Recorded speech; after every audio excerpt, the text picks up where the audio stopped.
call for action. She also once served on the advisory board of the World Youth Movement for Democracy. She runs the Derinsola Abiola Foundation, a non-profit domiciled in Abeokuta, her hometown, and established with the aim of carrying out social development programs.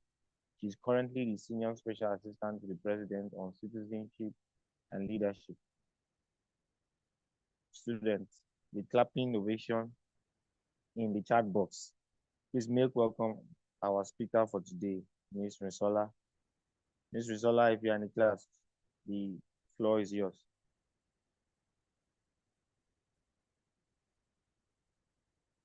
Good evening, everyone. I hope that you can hear me clearly. Thank you very much for having me. I would like to add that the bio that you have needs to be updated. At the moment, I'm now DG of the Citizenship and Leadership Training Center, so I'm no longer currently, so to speak, Senior Special Assistant, but that was a role that I held prior to my current designation. It's a pleasure to be here today. Please project the slides and I will take the presentation from there. Sincere apologies about that, ma'am. The slides, the CV will be updated. And congratulations on your new position. It's good to have you. Thank you very Thank you. much.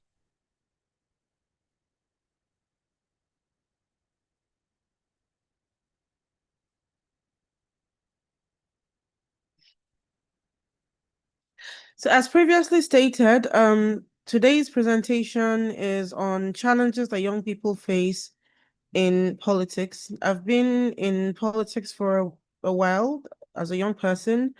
I transitioned from civil society, youth advocacy to mainstream political participation during the merger process that resulted in the mega party, which is the All Progressives Congress.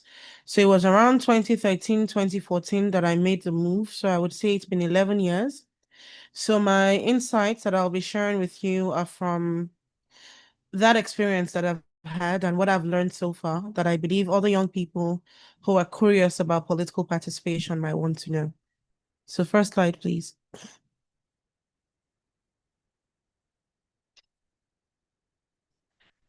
So politics essentially is about who gets what, when, and how. And I'm sure that is something that makes a lot of sense or that a lot of you can relate to, especially in Nigeria, seeing as conversations that we often have are around what is government doing in this part of the country? What are they doing in that part of the country? Politics essentially is essential to how resources are utilized and distributed in a system of governance. So it entails the actions or activities concerned with achieving and using power in a country or society, and it's an organized process of coming to a peaceful resolution regarding how resources are harnessed and deployed, as well as how society itself is structured, run, and maintained. Politics essentially is how we resolve conflicts peacefully. Next slide, please. Representation and inclusion are key, and to preserve the legitimacy of the political process among members of the society and to meet the goal of satisfactorily addressing social concerns, constituent groups must be adequately represented and afforded equal opportunities to aspire to positions of authority and advocate for issues important to them. This you can think about the zoning that we do in Nigeria, even though it's not really in our constitution per se. What we have in the constitution is federal character. But when it comes to political offices, from constituencies to states to even the presidency, there's a principle of zoning that we all have come to adopt as a way of ensuring that different groups that make up the federation are represented in the highest positions of leadership. So when it comes to youth inclusion specifically, young people account for about 65 to 70% of Nigeria's population. But despite this, the level of representation, this presentation was put together a while back, but yes, it is not as low as it used to be. but we're still not at the point where, for instance, it adequately reflects our demographic strength, and we're certainly not even anywhere near 50-50 representation for young people in positions of authority. We'll also find that presently, while you could look at the federal government and see a lot of young people heading agencies, serving as advisors, you could look at some states like Kwara, where you find a lot of young people and women in key positions like commissioners, advisors to the governor.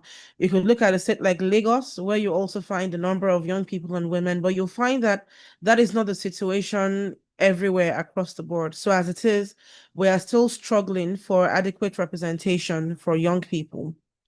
In 2018, the Not Too Young to Run bill was enacted. It was passed into law by the then President Muhammadu Buhari. It was signed into law. And what Not Too Young to Run did was that it lowered the age of eligibility.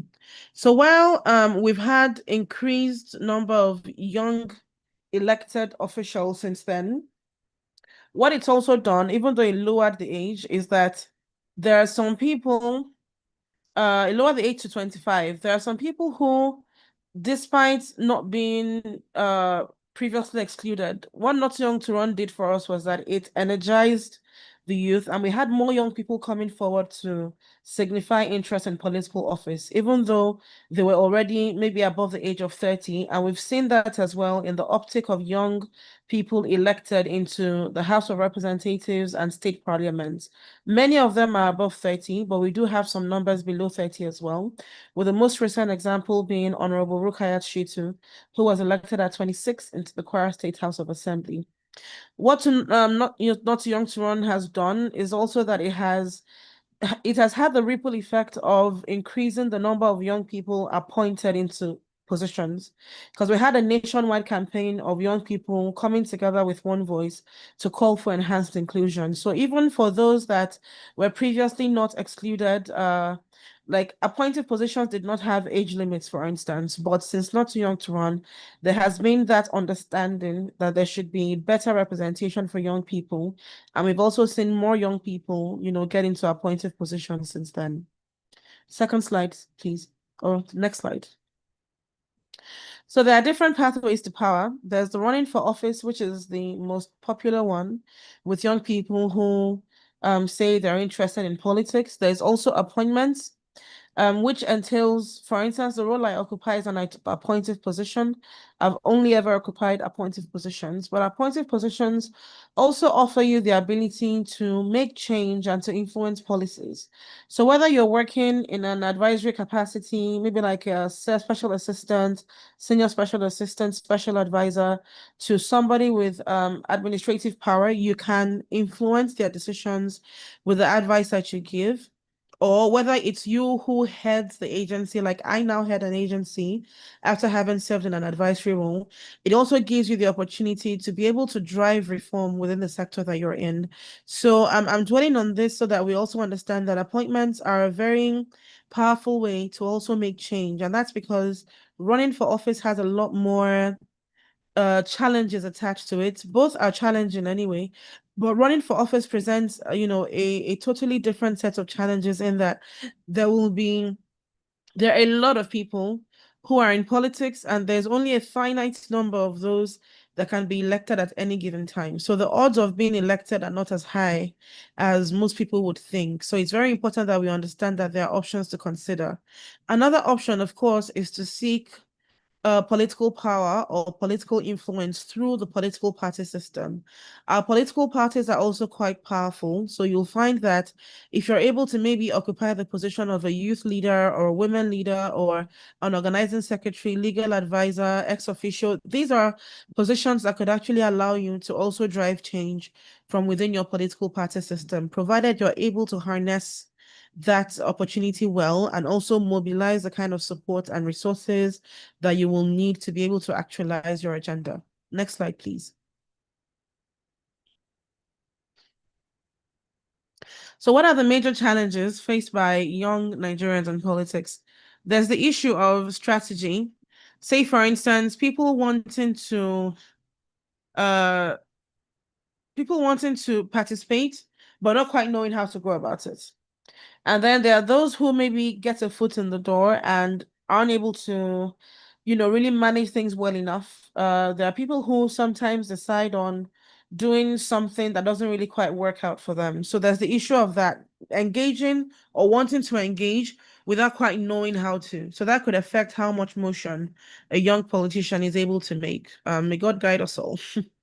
Then there's the issue of funding, especially for those who are seeking funding or seeking power through the ballots. If you're looking at elections, they're very expensive. So active political participation with elections in mind is something that will cost you a lot of money as a young person. And I think we all know that when it comes to resources, not many young people can muster the needed funds to run for office successfully.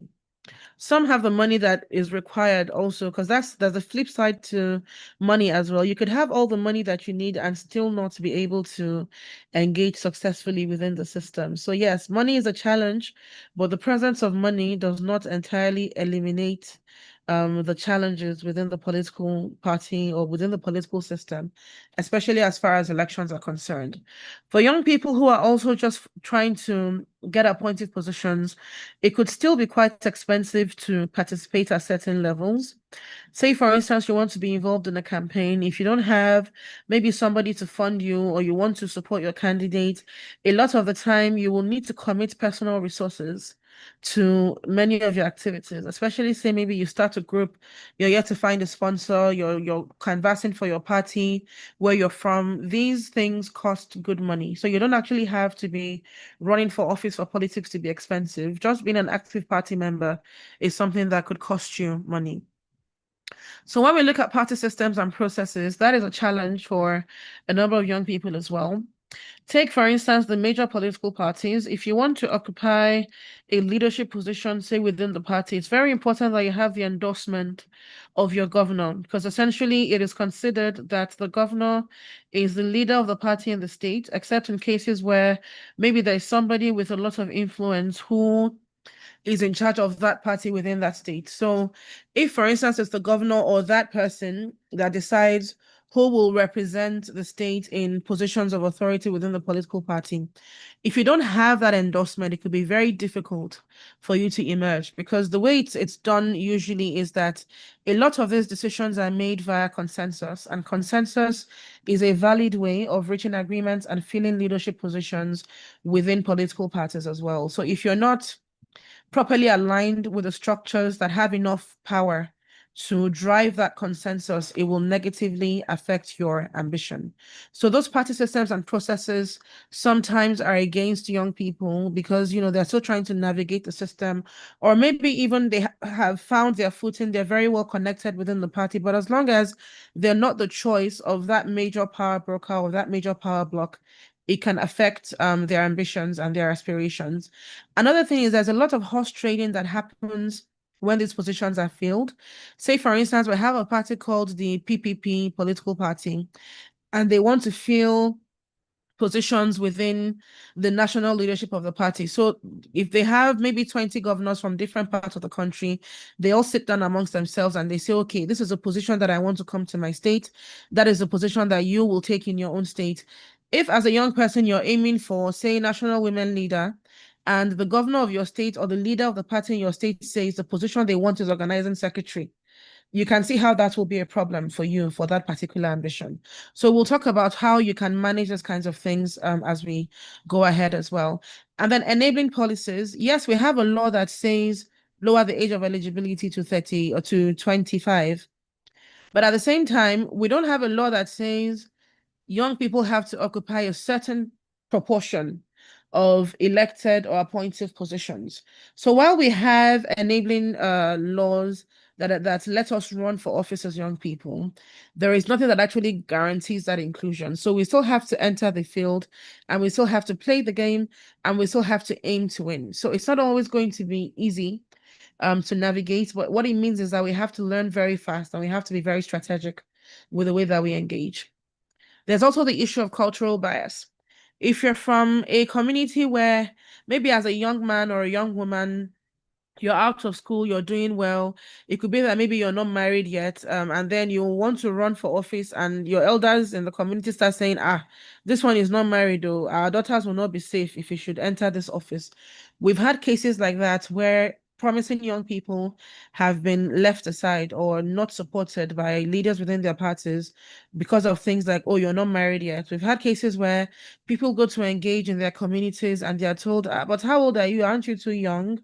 Is this what you should be doing? We've also had cases for women specifically where they say things like, ah, the person you married is not from here. So why is it here that you want to run for office? Or why is it here that you want to hold a party position? We know you are from here, but you married from outside. And once you've married, you are from the same place as your husband.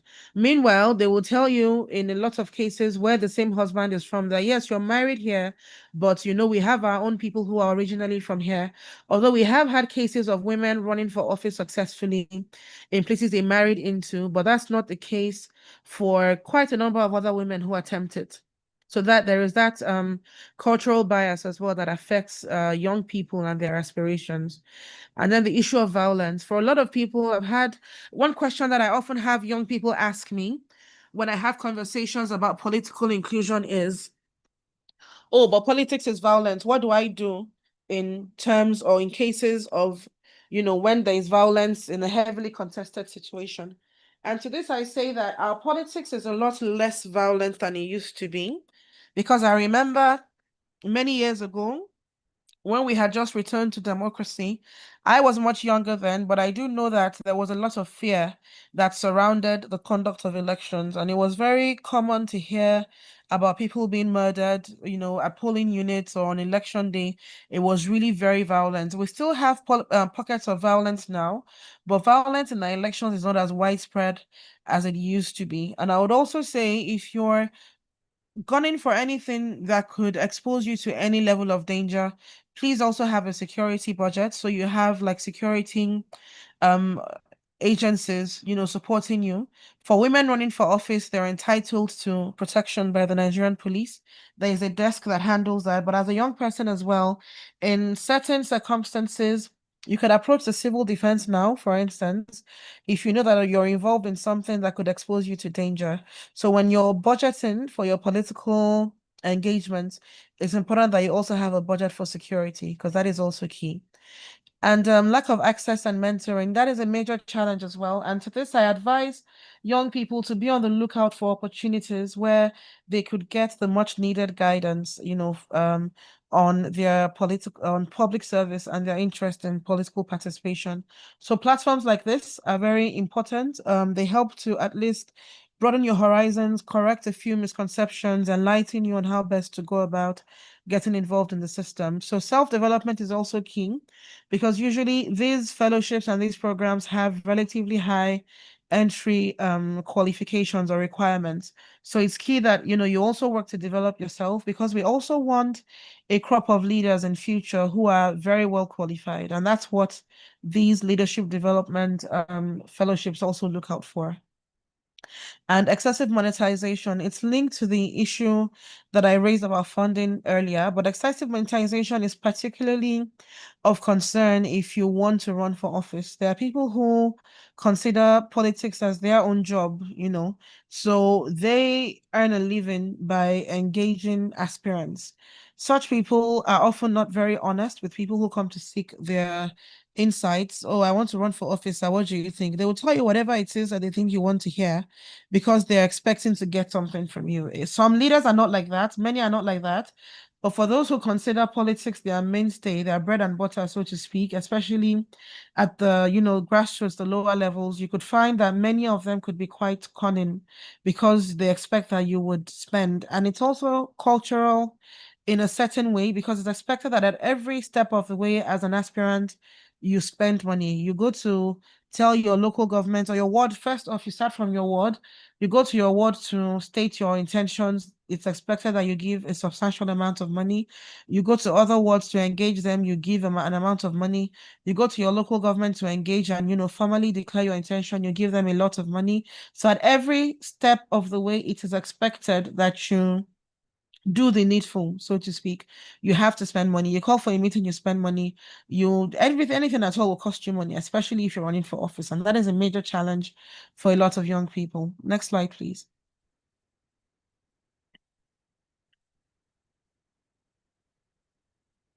So how can we manage these challenges? So the first about strategy, you need to know what you're doing, why you're doing it, and then do your research on how to properly go about it. If, for instance, you say you want to run in a place, you have intentions of running in 2035. This is 2025. You know the party that is prominent where you're from. You know, you look at people who have won. What have they done? You know, what really helps them? What was that defining moment in their campaign or in their journey that led to them winning in that seat that you're interested in? You start to learn and then you start to piece together a strategy. You identify key people that can guide you, that can offer advice. If you look at your state, for instance, and you see that, say maybe you want to run for House of Assembly, and you see that 80% of your House of Assembly members are people who previously served as maybe special assistants to your governor, and a particular party has held sway in that area for quite a long time. These are the kinds of things that can help you with your decision making. You don't necessarily have to follow that same path. We have had cases where a person is able to coordinate a very strong upset where they flip the seat in their constituency. It could be one major party is in charge of the state, they win all the seats, but that person comes out and they engage so well that they win that particular constituency despite running on the platform of an unknown party, you know, prior to when they joined it. So you don't necessarily have to do what everybody else did to get to the outcome that you're after, but it helps to know what the strategy is in your state and what the approach is to political inclusion and participation. So if you're going to run on a separate platform, if you're going to do something different from what all the others have done, it also helps to be able to piece together your strategy and start working towards it. What is it that would make you an aspirant to contend with when that time comes? You need to chart that path, you need to chart a plan and start executing now. What will you need? Money, definitely. Who are the key leaders or who are the key stakeholders that are required? What are the major issues in your constituency that you believe you need to start speaking to be able to get the needed attention and support? So these are all things that you put into consideration, and then you can chart a path towards where you want to get to. This is also linked to the next point, which is networking. And then networking also helps a lot, especially when you're trying to organize within your political party. So I will use my early days in the APC as an example. Perhaps it could also inspire you, especially for those of you who are maybe in political parties or trying to organize as well. What we did as young people was to come together and form a youth wing for the party, even before the party itself had been formally registered with INEC. It was during the registration process, and we all just got together and started activities as a youth wing, you know, of the yet to be registered party. And eventually, after registration, it was as though we had been there, you know, a much longer time. So that's what I would say really propelled quite a number of us who are young faces in the APC, you know, into the public consciousness, because we took the bull by the horns and we started engaging on behalf of the party. There were times that even, you know, the party would prefer to reach out to members of the youth wing as opposed to the more established and, you know, well-known older politicians. They would call us, we would speak. There was a lot of passion, there was a lot of drive. You know, we were young, many of us were fresh out of school, some had maybe a few years of work experience, but we're very young, we're very passionate, and you know, we infused that into our political activism and our political like activities. So that's something that you might also want to consider as young people. And it also helps to be able to engage in large numbers within a political party system. Politicians respect young people who know what they're doing, and they respect you a lot more when it's clear that you have backing. So if you're able to organize, if you're able to bring people together, if you're able to show that you have other young people with you, it is easier to lobby as a collective than as individuals, although that could also lead to conflict if not properly managed. But those are things that are bound to happen in any system where you find a lot of people. And, politics is one of those. So, as a solution to the challenge of funding, you might want to consider crowdfunding. I'll make an example with President Muhammadu Buhari. May God forgive him and have mercy on his soul. So during his campaign, then it was my first main experience in a presidential campaign. And, for me, that was the first time that I saw firsthand people being willing to contribute their hard-earned money to a politician's campaign, because I was directly involved in that campaign. If you do some research on news from that period, there was a particular old lady from one of the northern states who presented her savings, to him, to support with his campaign. We had people from all over the country. There was this recharge card initiative that a friend of mine spearheaded then. That was also one of the ways of funding the campaign organization. I say this because the general belief of those who supported him, yes, she was from Kebbi. The general belief, for then General Muhammadu Buhari, was that this is a man who they called him Mai Talakawa, somebody who loves the masses and who would lead with the best interest of the masses at heart. And that was why he had that much support.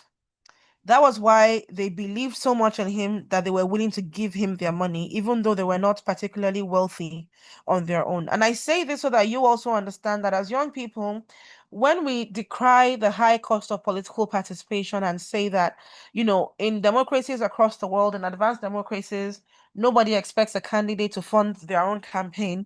But the question is, what could make your people so passionate about you that they are willing to give you money to run your campaign? If you have not, if you don't have the reputation of being somebody who stands for the people, why should they be willing to support you and go to extra lengths for you? So I think it's also, it also behooves on us as young people to be worthy of the kind of support that we require. And it's not just something with the public generally now, it's also your friends, your family, people around you. If you say you want to do something, you have a cause that you're supporting, and the people around you are not very interested, it could mean that maybe there's something about you that is making them doubtful. And I think that's something we should also be open to considering as young people. So in seeking support, it's very important that we are worthy of the kind of support that we require from others. Then on partnerships, consultations, and advocacy, continuous advocacy for youth representation is key for youth inclusion. As I mentioned earlier, I started out with civil society, youth activism, and to a very large extent, I still work within that civic space. It's just that I also now work fully in politics as well. So we must not relent on our advocacy for youth inclusion, because sometimes politicians, yes, relationships can be complicated at times, but I assure you that older politicians, many of them are progressive. With the progressive ones, you will find that they're willing to work with younger people. And when you engage and you advocate for inclusion, they listen to you. Even if at the beginning it might not seem like they are really listening, I assure you that they are listening. So don't relent within whatever party you belong to. Organize yourselves and engage those power structures that will have a say when key positions are being assigned. Lobbying, again, keys into the points I made earlier about networking and advocacy, but you have to be very strategic about how you lobby for the things that you want. So in coming together as maybe, pressure groups within your parties, identify, say for instance, your party is about to put together leadership at the national or state level. You should be aware of the party's schedule of activities, when these things are likely to be done.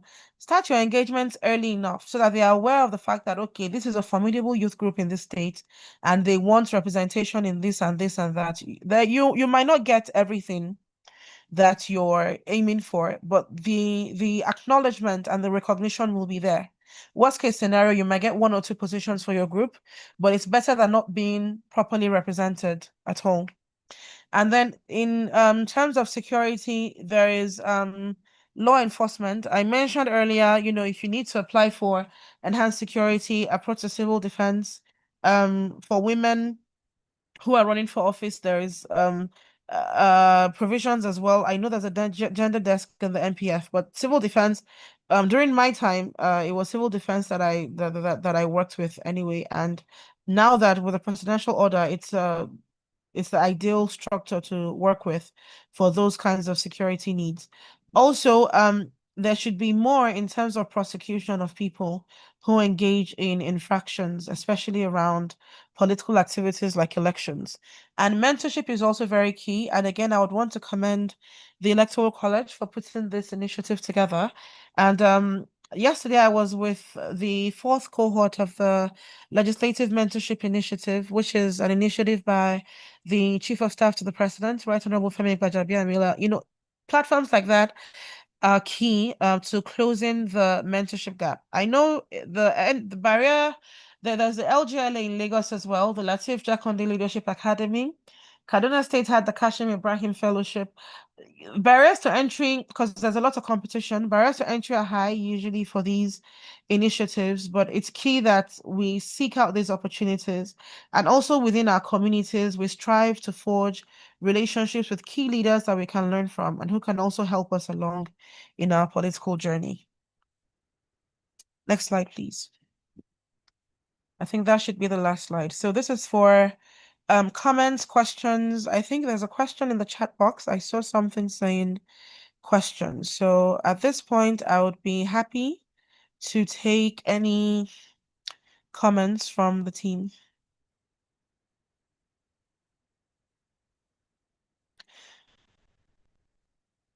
Okay, thank you so much, Ma. Okay, so I see a question Good here. to see you. Thank you so much. Okay. Let me just take this quickly. So take a case study of Plateau State where the governor is PDP and the president is APC. Does a person still need the governor for endorsement? So in such a situation, maybe you want to get into the APC's national leadership. Maybe you're aiming for APC national youth leader. The person you need to identify in that state is the leader of the APC in the state. That's the person that ideally you should be trying to lobby.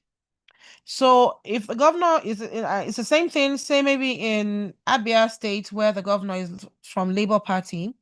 If you're aiming to get into a PDP position, it's PDP leaders in that state that you engage. So it all depends on which party you belong to and how you would want to, the power structures within the party in the community that you are in. So I think we can open the floor now. Okay. We have Kunle Lawal already. So, Mr. Kunle, you can go ahead. Okay, thank you, moderator, and thank you, Madam Presenter. I can say categorically without this platform, I'm sure probably we won't be able to meet you or have this opportunity. It's a mentorship platform, just like you mentioned, and I believe that without it and without people like you as well, it can be difficult for some of us who it does not even cross our radar. But from your presentation, I can say I'm feeling like I can go to my state now with some of the guidelines that you've also provided, and probably with more opportunities to relate with you and for guidance and mentorship. I believe that we can make that difference that we are seeking instead of just staying aloof, staying away, or just watching from a distance. But the way you broke everything down, make it very simple and feeling like I can start engaging right now and see myself in the near future if I have that ambition, right? See myself in the near future to be in government spaces to make any difference that one can make. Thank you so much. Just to say thank you and the for everything that you've taken us through. Now, also request if there is opportunity to also still maintain contact with you. We will be glad to have you. Thank you so much. Thank you very much for the feedback. I really appreciate it. I think I will share my email address with the facilitators and then they would share with you as well. Thank you. Okay. Thank you so much, Vinny. Thank you, ma'am. Kunle, thank you. Robert, Obeya, you can ask a question.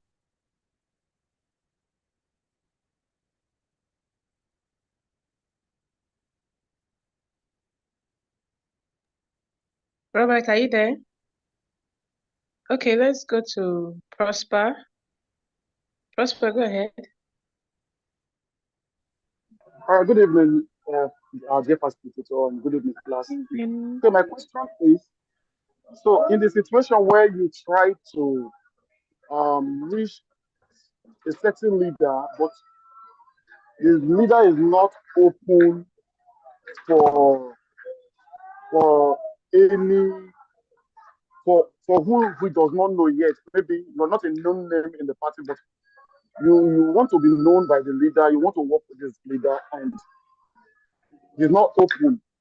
In that case, what do you do? Thank you very much. So if you have their number, send them a message occasionally. Then also try and also do things that will earn you recognition, like within the party. What I've also learned is that sometimes you don't seek people out, but when it's clear that you add value, they seek you out themselves.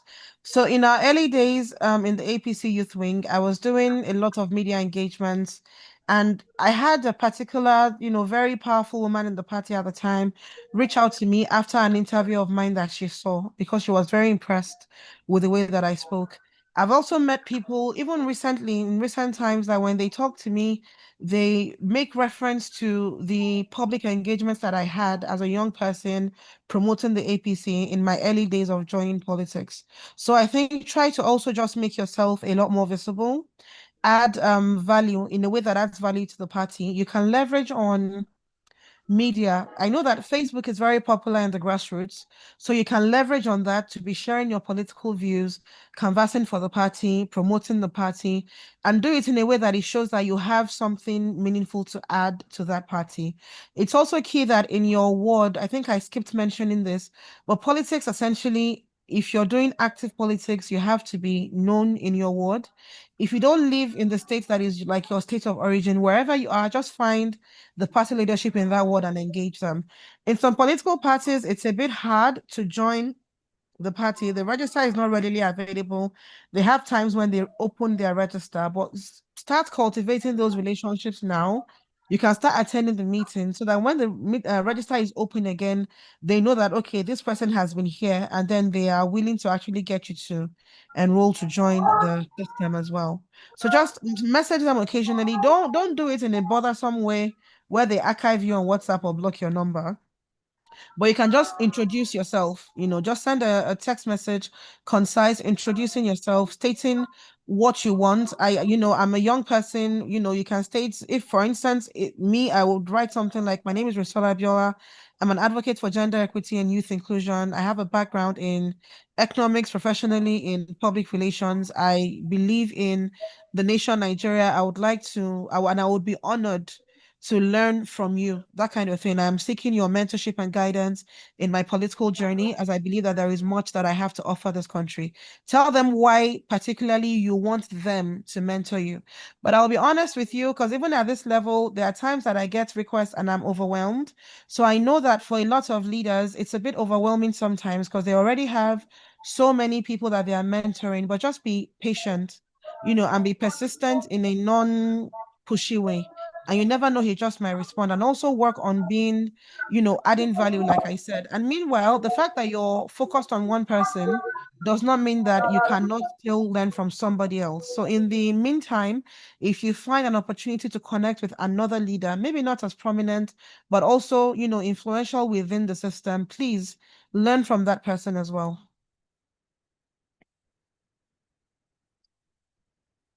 Okay, thanks for that, man. And Ibrahim Umar, you can ask a question. Good evening. Can you hear me, please? Yes, I can. Good evening. Thank you very much, Ms. Ursula. Nice meeting you again. Same here. Last time I saw you physically is this, what do we call it? This Nigerian, what do we call it? This event of that we held in this park close to police force headquarters. Okay. Yeah, thank you very much for your leadership, state worship for Thank young you. Nigerians. I really, whenever I heard about your impact, I feel so impressed. Thank you very much. So well done, and thank you very much. And uh, your service that you're servicing the political system in Nigeria will not be in vain. And Amen. we pray for you to continue, and may God be with you. Thank you very much. My own is three things on Mhm. the challenges of young people in politics. I'm from Bauchi State, but I live here in Abuja. It's the nature of my job. But I actively engage in my state of origin and likewise here in FCT in my works. Okay. Because I'm from Karwat here in Abuja, so I participate actively. When you are explaining how you can navigate to be part of the party and the democratic system, I just imagine the experience I'm passing through. So my questions here are on the security aspect and the marital status and the financial aspect of participating in politics. Number one, security. We talked about when you are navigating during your time, you use civil defense, not police. Then my question there is, sorry to ask this question because it's so elementary, but I have to ask so that maybe it will ease my findings. In the political system or the constitution, if you want to contest, so this civil defense or police, they will be allocated to you free, being considered as their civil servants to protect you, or there's a stipend or something that you No, want to you have to compensate with. pay. You have to pay. There's a unit in charge of that.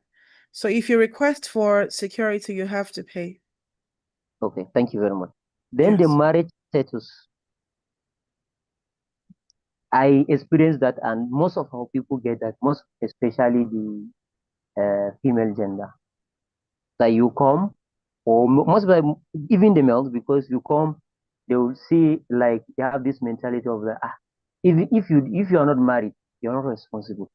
So you are not expected to lead them or to be their guide. So is there any wisdom or is there any strategy that you use in terms of getting them on board so that you can, even you are on single or married or you are unmarried, you can navigate to get to that seat. Then the final one is the financial aspect. Really, in my own opinion,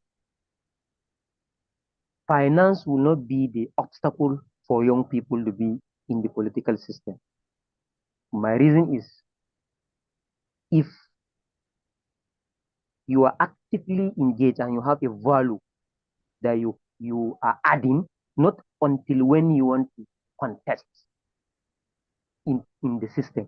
I think with money or without money, the money will come from different people that trust you and you can get to where you want.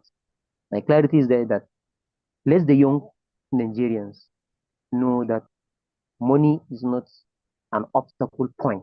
Despite that, I know money is needed, but some people can invest in your political system so that because they trust you. So I want us to throw more light on the financial aspect. All right. Thank you very much. So the first bit about marriage, I think it applies to other cultural issues. Every society has things that they hold dear. But what I would advise is just continue to add value, continue to do as much as you can. So even when you engage, there's a way that you carry yourself sometimes that people don't even bother asking you certain kinds of questions. So I think it all just depends on how well you engage and, how you present yourself too. But then at the same time, marriage is a good thing. So we always advise or encourage young people, the moment you feel like you're able to, it helps to be able to just, sort that out. Even minus the fact that, not for political reasons or anything, but, there are studies that show many ways in which marriage benefits people, men especially, actually. Then on the issue of finance, yes, I don't think that you necessarily have to have a lot of money to do it in politics. Again, if you're looking at an appointed position, you don't need to spend as much as somebody who wants to run for office. But we've also seen young people who have not in any, financial, in any way well financed winning elections. So there's also this thing that has happened a few times where people have leveraged on the popularity of other candidates to get into office. Take the Labour Party wave in some parts of the country, in southern Nigeria especially, and parts of northern Nigeria. I think most notably in the north central, if I recall correctly. So you will see cases where if there is a very popular candidate, the same thing with President Buhari when he was in ANPP, then CPC, there were people who were able to win their elections on the strength of his own popularity, even though it wasn't like they had a lot of money that they spent on that election. So as I said, strategy is key. Opportunities, being able to read how things are going, and then, doing something sometimes could actually really favor you as a young person or just as a casual observer of our politics. So you never really know. Just keep your eyes on the ground. Opportunities might come. If you're unaligned, and in a party like Labour, for instance, where there wasn't like a strong nationwide structure, people who were already there or who were able to get membership cards, all they had to do was pick up a nomination form. And the next thing you knew, they were candidates, and then they won their election without really spending the way other people in established parties had to spend or to mobilize resources, because they leveraged on the popularity of that platform at that moment. So that's another way that a lot of young people or some young people have managed to get elected.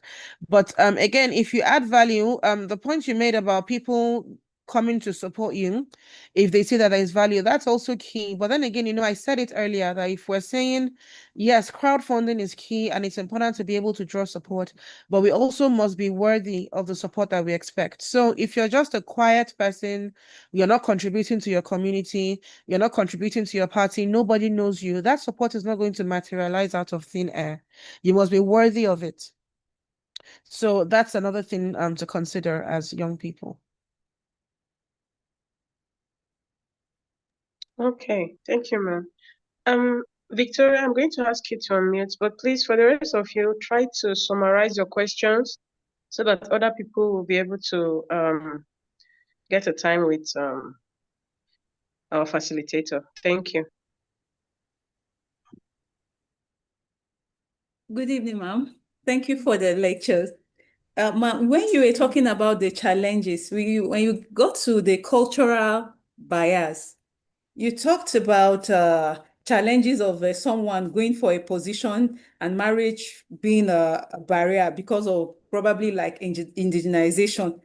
I Yes. didn't really get the solution that was given. I don't know, is there a system in place? Let's say like somebody from the north marry somebody from the south and wants to run for an office. You were explaining something about that aspect. I didn't really get it right, ma'am. Okay, Thank so you. there was at the last assembly there was a bill seeking to make, or a constitutional amendment seeking to make women indigents by law of wherever it is that they marry into, but it didn't scale through. But we've also had women, I can't recall her name now, but there's this very lovely lady from, I think somewhere in the southeast. She married into a community in Benue State, and she went on to represent them in the Benue State House of Assembly for I think 1 or 2 terms. So we've actually had cases of women running for office where they married into. There's also a senator, if I recall correctly. She was first member of the Kaduna State House of Assembly, and then went on to serve as senator from Adamawa State, if I recall correctly. So we've had cases like that, where it has happened before. But again, the challenge is that it's not easy for a lot of women to do. Another major challenge that women face is the general discrimination that women face in politics. So, as a woman, as it is in many places, the fact that you're female means that when leadership positions are being filled, they don't already want you to get it. So, if you have now made the quote unquote mistake of marrying from outside where you're from, they will tell you things like, oh, because of your marriage, that's why we don't want to give you. It's not really the marriage that is the issue, it is the fact that they discriminate against women. So, the marriage just becomes a convenient excuse for them to use at that time. So there was a case in Ekiti State. It was during Dr. Fayemi's time as governor. His wife, Erelubisi Fayemi, is a very well-known gender activist. So there was a case in Ekiti State that I heard about then. A woman from a particular local government married a man from another local government. And then she wanted something in her local government, a political position tied to that local government. And leaders that were telling her, no, you're no longer from here because you've married from another local government in the same state. And in that instance, it was the first lady at the time who, served as an advocate for women who were dealing with those kinds of issues. And I think, she was able to push through and insist that no, a woman should come and this person is qualified. So, I made a point earlier about mentorship. When we talk about mentorship, we need mentors, we need advocates, we need people who can use their voices and their influence and the power that they have to be able to speak up for, women or young people in those kinds of cases that, are dealing with things like discrimination. We need people who are able to push from within systems to say, you know what, this particular demographic is underrepresented and let us do things differently this time around. So that's why sometimes, personally, I don't have any problem with first ladies. I see people complain all the time, but I know that the active ones can be very, very instrumental to supporting women in their states, to get into political office, whether it is appointed, whether it is elected. At the federal level as well, we have a very strong advocate for young people in the person of the son of the president, Mr. Sheyi Tinubu. So you find that he does a lot of advocacy for a lot of young people that are serving in the administration as well. So it's always very important that we have leaders and that we have mentors and that we have, champions who are able to speak up for youth, who are able to speak up for women, who are able to speak up for people with disabilities in, positions, in places where maybe the rest of us might not be able to get into.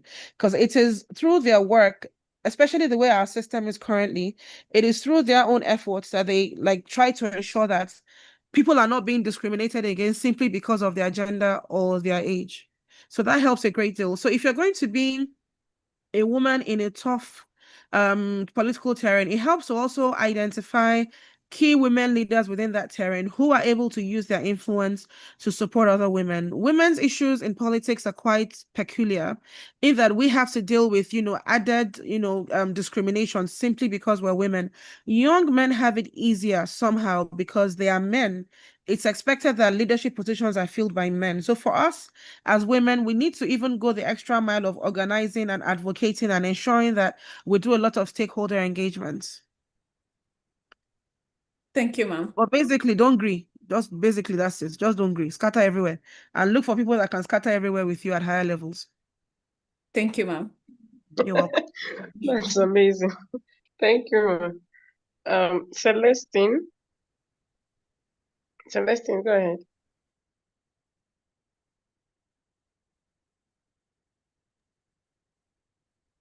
Celestine, are you on the call? Okay, let's go Yes, with I am. Can you okay hear me? then go ahead. Yes, good evening. Ms. Prinsola, good evening to you. Good evening. I heard everything you said, and I'm very grateful to have attended this class.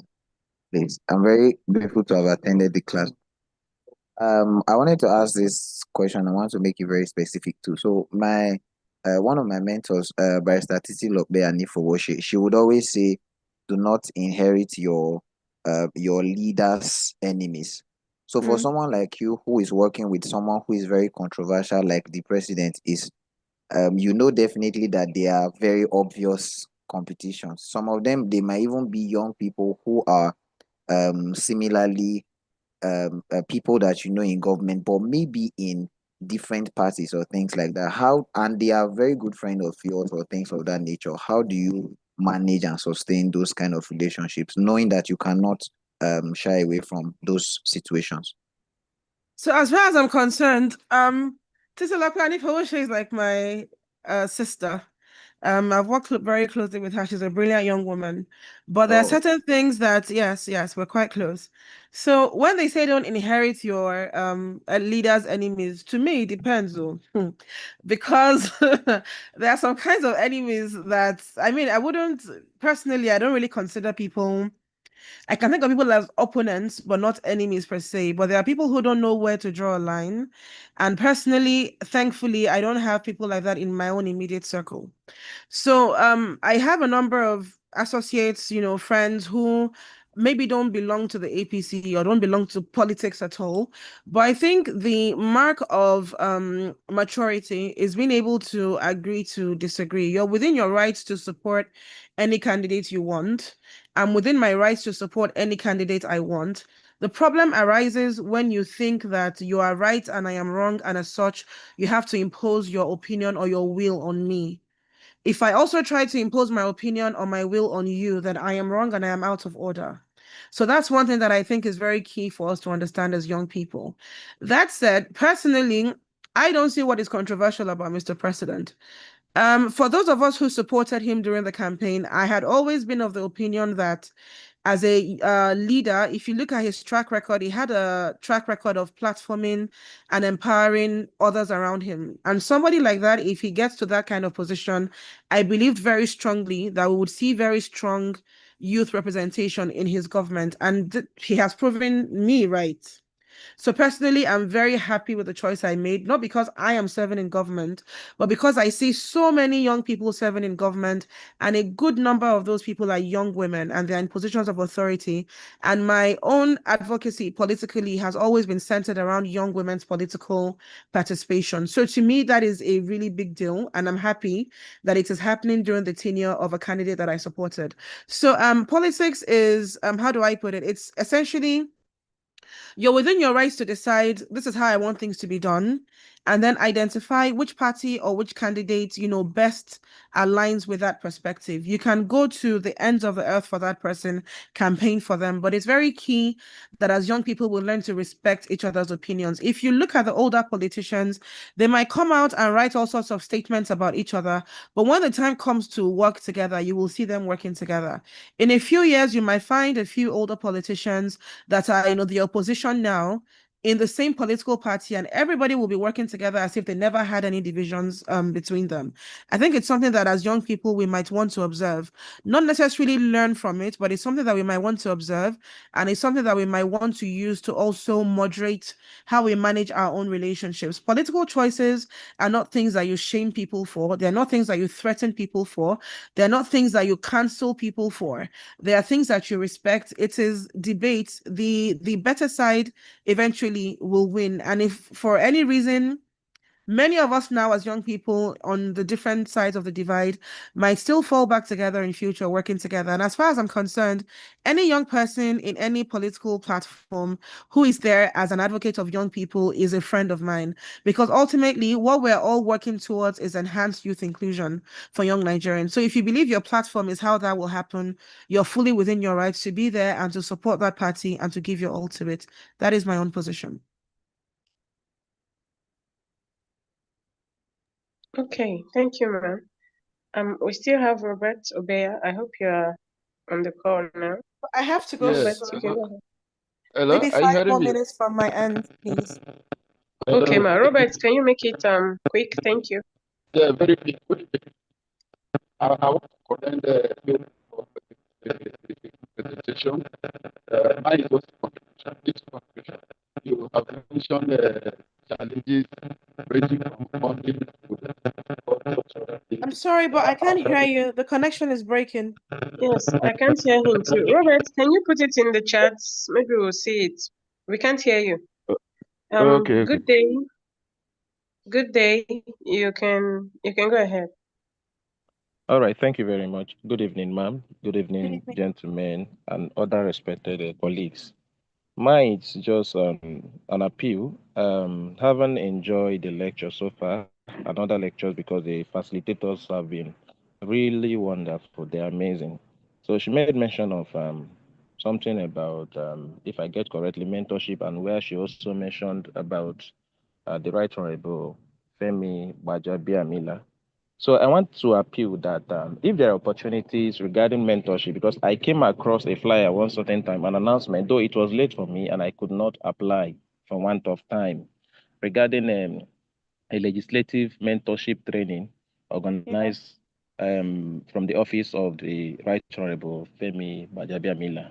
Yes. And I knew it was going to be power packed, but unfortunately I missed it because I think I have, I wouldn't say a flair for legislation, but I have a strong enthusiasm for that. While in school, I think I was also a speaker of my assembly, and with that, I developed so much interest. So when I missed that opportunity, I was pained. So I want to appeal based on this premise that if there are such opportunities, even if we would have been graduated from this ECN, that such opportunities, the flyers, the information should always be made available to us so that those of us who are interested might want to apply and get further advanced mentorship that could also enhance our CV and also provide us with better opportunities tomorrow.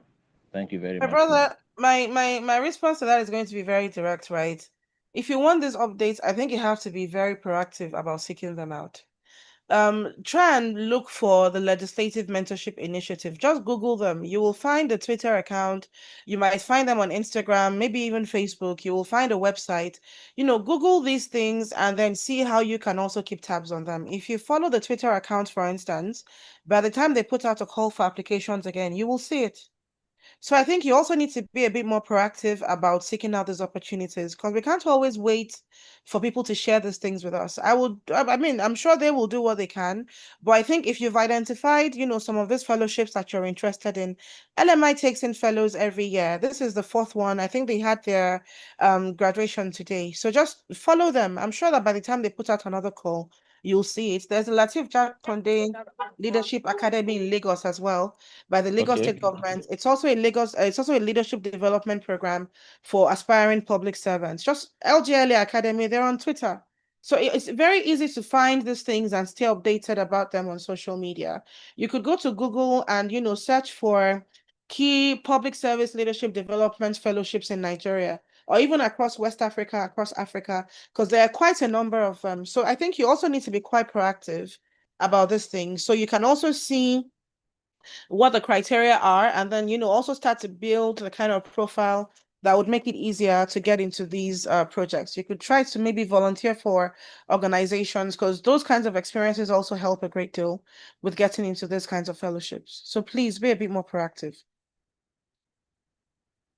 Okay, thank you, ma'am. Robert says, I commend the presentation. Another way out is a political will of the leader part-time. I'm in a Yes. state where 99% of the electives and appointees are youth. I'm from Benue State. Yes. Which state is that, Okay. please? Benue State, that's wonderful. That's very, very good. So yes, it depends. Where we are now, essentially, it is that the level of youth or women's inclusion depends largely on the outlook of the main person in power. But we are looking at a situation where, because when we call for enabling policies, that's because we're hoping that it's not just left at the discretion of whoever wields like the most power in a state or in a country. Let it be that the law protects it so that we know that it is guaranteed that we'll have equitable representation for all the different demographics. Okay, I think that's about it. Thank you so much for your time, ma'am. We appreciate you Thank you very much for always. having me. All right, ma'am. Before I call on Lisa for the announcement, I'm going to give all the students opportunity to say thank you. Can you say thank you before we continue? Thank you very Thank much, you ma'am. very much, ma. Thank you You're for Thank Very welcome. much. you. Thank you. Thank you very Thank much. you. Thank Thank you, you. and Thank you thank very you, much. thank you, thank Thank you. you very much. Thank you very much. Thank you very much. Bye. Thank you so much. All right, thank you so much. And Didi, is there any announcement? No, no announcements. Thank you, Jessica. Classes continue tomorrow. Good night, everyone.